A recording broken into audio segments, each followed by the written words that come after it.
क्यों आए? बोले को वहां के जो गोस्वामी जी है ना, पता नहीं उनके मन में क्या बात आई, मेरे को आकर के थाल पकड़ा दी और बोले जाओ जाकर के काले खां को प्रसाद दे आओ। बोल दो मदन मोहन जी ने प्रसाद भेजा है।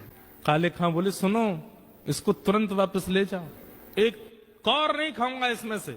ये मैं सब जानता हूं ये लीला कौन कर रहा है, ये वही छलिया, वही कपटी, वही मरकट बंधु, मुझे एक झलक दिखा करके इतना परेशान कर दिया और अब मेरे अनशन को तोड़वाने के लिए थाल भेज दी है। कह देना गोस्वामी जी से, जब तक दर्शन नहीं होगा मैं ये प्रसाद नहीं पाऊंगा और मुझे दर्शन होगा नहीं, क्योंकि मैं तो मुसलमान हूं, मुझे मंदिर में प्रवेश मिलेगा नहीं, इसलिए मुझे प्राण त्यागने पड़ेंगे, दोबारा जन्म लेना पड़ेगा। और सुनो एक बात और कह देना अपने मदन मोहन से। बोले क्या? उसने जो अपना नाम धर रखा है ना जगन्नाथ, मैंने सुना था कहीं उनका नाम जगन्नाथ है, उनसे कह दो कि तुम जगन्नाथ नहीं हो, अपना नाम रखो हिंदूनाथ, तुम केवल हिंदुओं के नाथ हो, ये जगतनाथ मत बोला करो अपने आप को। ठाकुर जी खड़े खड़े सुन रहे हैं। बोले सुनो गुसाई जी की बात तो सुन लो पूरी। काले खां बोले क्या? बोले इसमें से प्रसाद पा लेना और प्रसाद पा करके सुबह बर्तन मांज करके मंदिर दे जाना और मदन मोहन जी के दर्शन कर जाना। गुसाई जी ने आज्ञा दी। सुन करके काले खां खुश हो गए। लेकिन अब स्थिति ये हो गई कि पहले तो हर जगह मदन मोहन जी दिखते थे, लेकिन अब वो टहलुआ दिख रहा है। अब ये मोहन थार उठा में तब भी टहलुआ का स्मरण हो, पूड़ी उठा में तो भी टहलुआ का स्मरण हो, सब्जी खा में तो भी।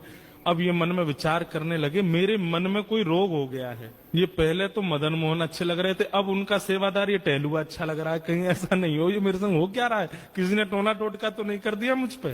रात भर मन में विचार करने लगे, अपने मन से कहने लगे टहलुआ नहीं मदन मोहन, उनको याद करो। लेकिन याद करें मदन मोहन जी को खड़ा दिखाई दे टहलुआ ऐसे थाली लेकर के।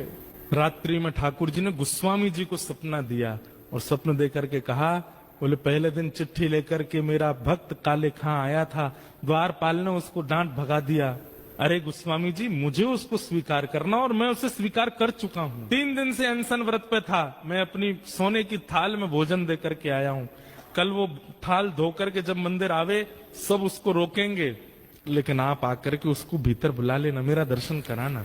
गोस्वामी जी बोले नाथ आपकी कैसी कृपा, आप जिसको स्वीकार कर लेते हैं फिर कुछ विचार नहीं करते।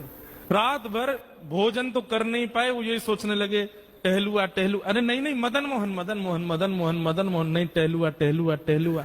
मदन मोहन जी अब टहलुआ के रूप में उसको देखने लगे, वहीं प्रेम होने लगा। सुबह उठ करके सारी सामग्री साफ करी, पूरी थाली साफ करके बोला भैया गलती हो गई, मेरे तो मन को कोई रोग हो गया है, मैं जाके गोस्वामी जी को थाल दे दूंगा, बोल दूंगा मदन मोहन जी नहीं चाहिए, अपना टहलुआ दे दो, मैं तो उसी को देखता रहूंगा।